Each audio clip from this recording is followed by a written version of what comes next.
Ladies and gentlemen, good afternoon. This is Dr. Maria Burns.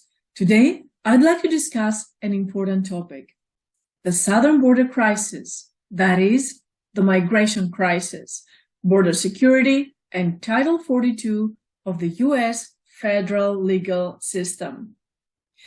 This is a controversial topic, so as a researcher, I will address both sides of the argument. Your first question could be, what is currently happening at the border?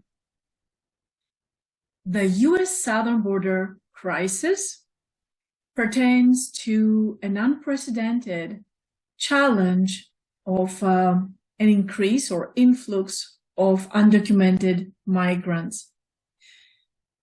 In the past years, we had an increase of migrants, not just because of the COVID crisis, but also the heightened economic, social, and political crisis that happened in Central and South American countries.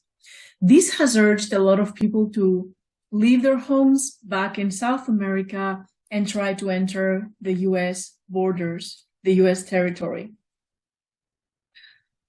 Title 42. This is a title as part of the U.S. legal system, federal legal system, enforced in the beginning of the pandemic, that is March 2020. It happened to expedite the removal proceedings of illegitimate border crossing migrants or asylum seekers that didn't have the right documentation. So your next question would be, who is coming to the border and why? For many years in the past, people from Mexico were the majority of migrants. These are people that came to the U.S. for a better future and also to escape from cartel violence. Well, this case is no longer the most prominent, or the majority of people no longer come from Mexico. There is a shift in terms of the nationalities that enter the U.S. borders.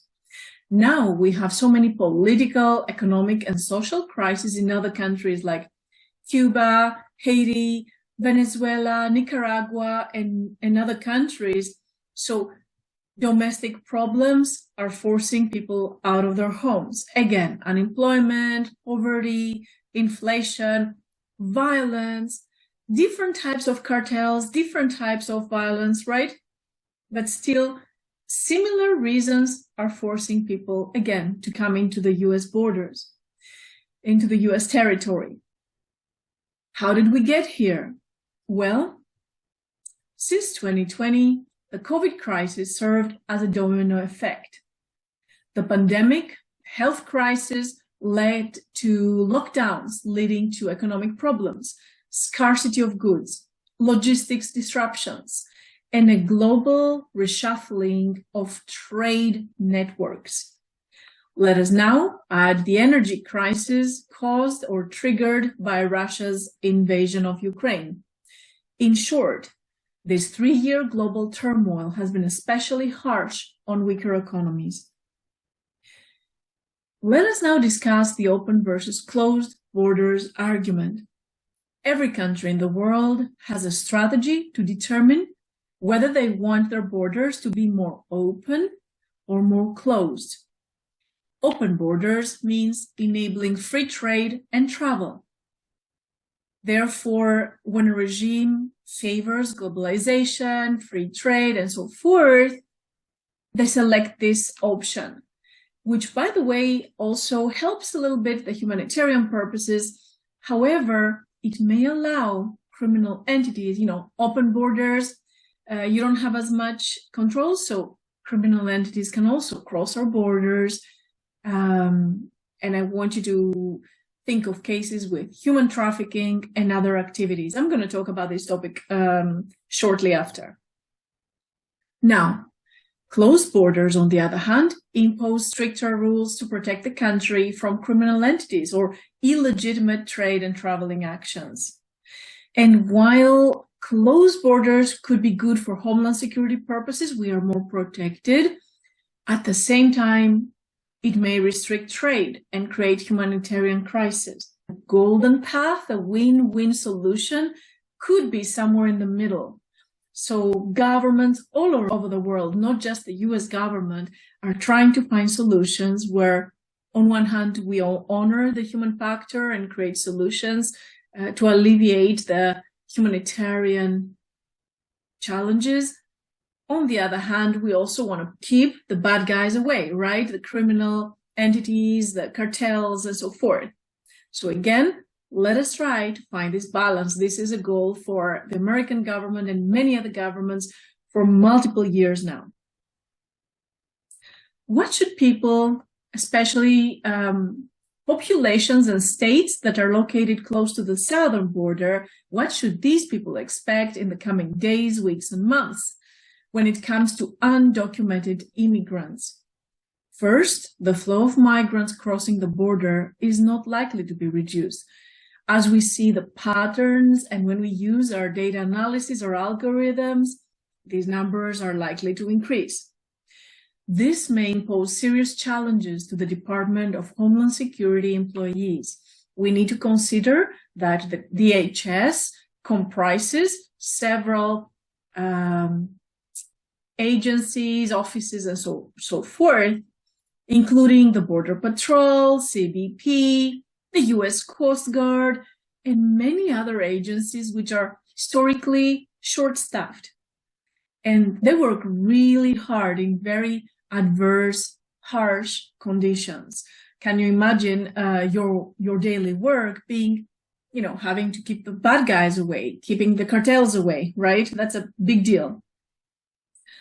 Now, we have seen several news regarding the government being able to hire contractors and increasing the hires in general. DHS is hiring big time. So we must acknowledge the important role of the Department of Homeland Security as the law enforcement arm of our government.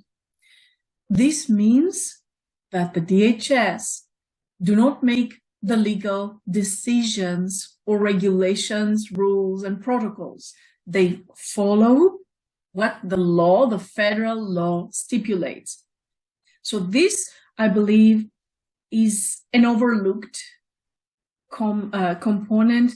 A lot of people don't know the DHS is the law enforcement. They don't make the laws. Therefore, I believe some harsh criticism should not be there. Now, it's too early to evaluate the roles assigned to the contracting entities, the outcomes, the efficiency, and so forth, but we need to consider two components.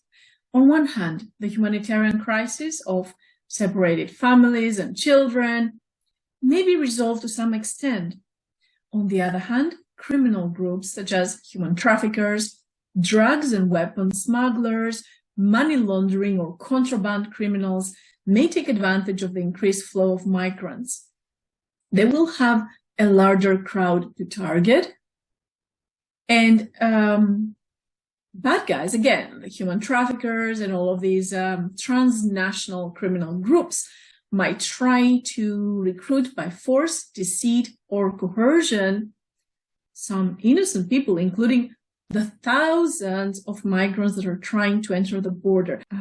I would like to conclude this short video with two comments about how we can inform people, how we can spread the word out there, what people need to know about what is happening at the southern border.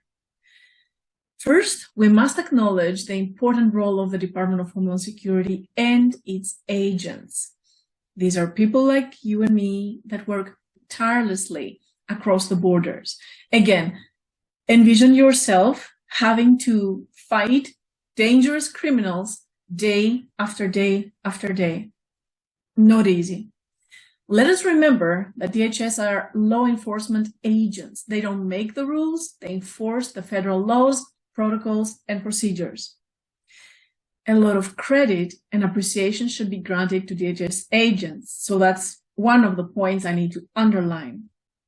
Remember that working across the borders is like working in a war zone. Actually, I've quoted this in one of my books. Being exposed to the dangers of criminal cartels, weather conditions, and also being impacted by the humanitarian dramas that take place in our borders is tough.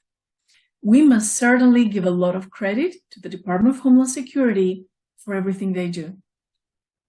Another component to remember is resolving the humanitarian crisis is truly a noble goal. We don't want children to be separated from parents and so forth. At the same time, the facts show that an influx of border crossing cases may be expected, and we know that the federal and state government have committed in investing additional personnel, technologies, infrastructure, facilities, and other resources. Ladies and gentlemen, thank you for watching, and I look forward to your comments, any questions you may have, and I'll see you in one of the forthcoming videos.